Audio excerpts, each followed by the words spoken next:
O Senhor é o meu pastor e nada me faltará. Ele me faz repousar em pastos verdejantes. Muito bom dia. Com esse pensamento bíblico, nós começamos mais um dia, tendo a certeza que nós temos um supremo pastor. Alguém que é soberano, criador de todas as coisas, que está ao nosso lado. Ele supre as nossas necessidades, não nos abandona.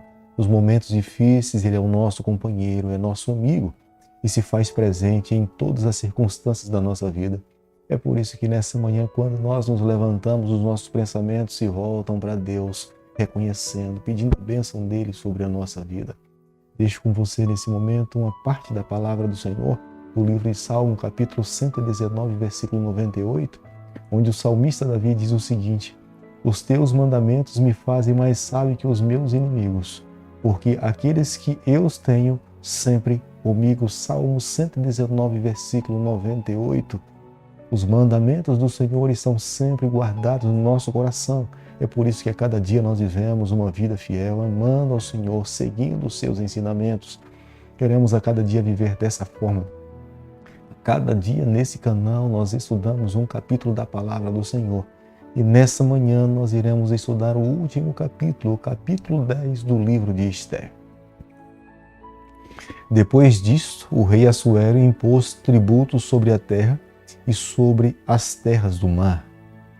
O último capítulo do livro de Esther é fantástico, embora o último capítulo não fale sobre a vida da rainha Esther, mas fica evidente para nós que a mão de Deus é soberana sobre a vida de todos os povos, inclusive sobre o povo judeu, quando eles estavam lá no reinado persa. É um dos poucos livros da Bíblia que não contém o nome de Deus, mas é impossível não enxergar a ação desse Deus nas páginas desse livro. Mordecai se tornou o segundo homem mais importante do reino persa.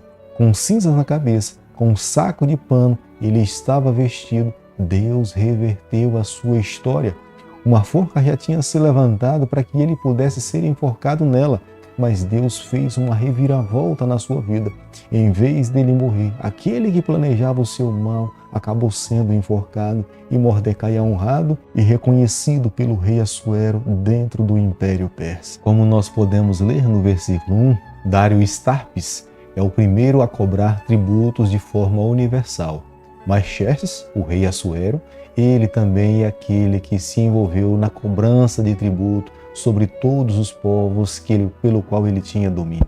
A política pela qual Assuero governava o mundo naquela época, gradativamente ele aumentava os seus tributos. O seu desejo de fato era governar o mundo inteiro, porque o seu desejo era que um dia ele pudesse também governar a Grécia. A guerra dos persas contra os gregos durou muito tempo depois da batalha contra os Salamina. Para que essa guerra tivesse êxito e eles tivessem condições de se fortalecer para alcançar a Grécia, gradativamente ele teria que aumentar os seus tributos para que cada vez mais pudesse manter os seus soldados e ter armamentos. E as ilhas ou as terras marítimas que ficavam às margens do mar Mediterrâneo ou o mar Egeu, estas ilhas, cada vez mais os impostos eram aumentados. Estas ilhas eram ocupadas pelas guarnições do exército persa para que eles cada vez mais se fortalecessem para conseguir prevalecer contra a Grécia. Se você observar nesse último capítulo, que é o capítulo 10, aqui é mencionado do rei Assuero ou rei Xerxes,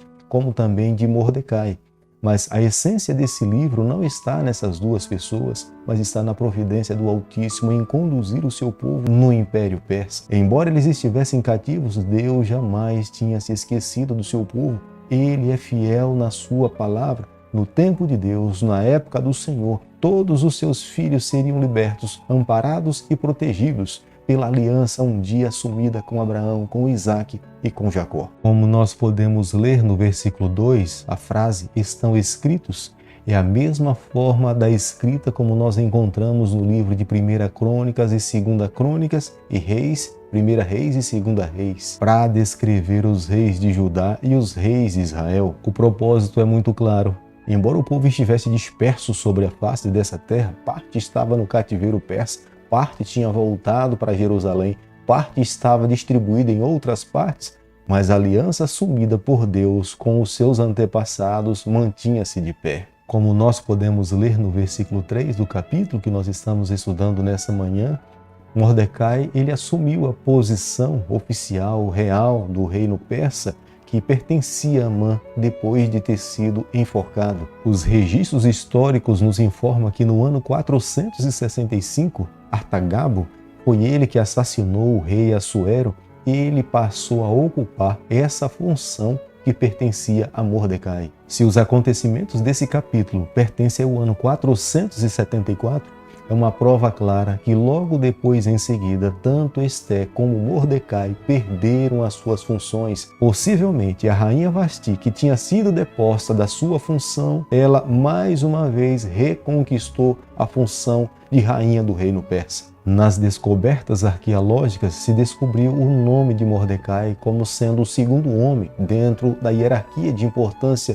no governo do reino Assuero. Mordecai é reconhecido e descoberto como sendo um estadista judeu. Dentro da cultura judia, foi ele que estabeleceu a festa do Purim. Essas informações também nós encontramos no livro apócrifo de Macabeus. A festa de Purim também é chamada como sendo a festa de Mordecai. Claramente, aquele que teve nas mãos a responsabilidade de registrar e escrever todos esses fatos, fica evidente que ele conseguia perceber e reconhecer a mão do Eterno conduzindo a história do seu povo lá no cativeiro do Egito. Embora fossem poucos os representantes humanos que estavam liderando, mas a mão invisível do Onipotente conduzia a história e abençoava o seu povo, e no tempo de Deus, Deus se manifestou e livrou a morte e a extinção do seu povo que estava no cativeiro persa.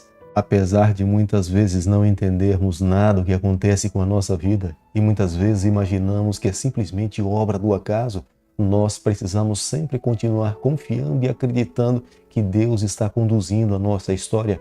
Mesmo que em algum momento nós passemos pelo vale da sombra da morte, mesmo que nós derramemos algumas lágrimas, mesmo que passemos por situações difíceis, jamais devemos nos esquecer. Nós temos um Deus soberano, nós temos um Pai Criador, nós temos um Pai que está ao nosso lado para suprir as nossas necessidades. Ele cuida da nossa vida como um pastor cuida das suas ovelhas. A rainha Esther, Mordecai e o povo judeu só conseguiu sobreviver através da mão do Onipotente. Se Deus não tivesse se manifestado, nenhum judeu teria sobrevivido. Diante do decreto irrevogável do rei Assuero, todos os judeus teriam sido mortos, independente da função. Mas Deus se manifestou, Deus os protegeu, Deus fez valer a sua aliança com os seus antepassados e Deus então salvou a todos os seus filhos. Querido amigo, nessa manhã ao concluirmos o capítulo 10, o último capítulo do livro de Esther, eu e você, nós precisamos guardar no nosso coração a seguinte verdade. Embora o livro de Esther não mencione o nome de Deus, fica evidente, Deus está inserido na história da vida de Esther, do povo do Senhor.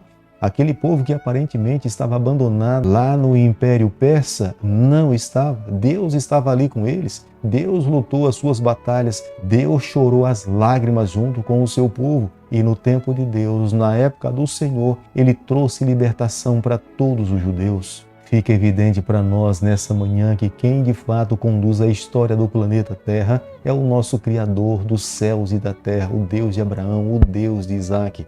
Ele humilha os soberbos e exalta aqueles que confiam nele. O que eu e você nessa manhã precisamos fazer é confiar no braço do Onipotente, crer no Deus Criador de todas as coisas, aquele que jamais conheceu uma derrota.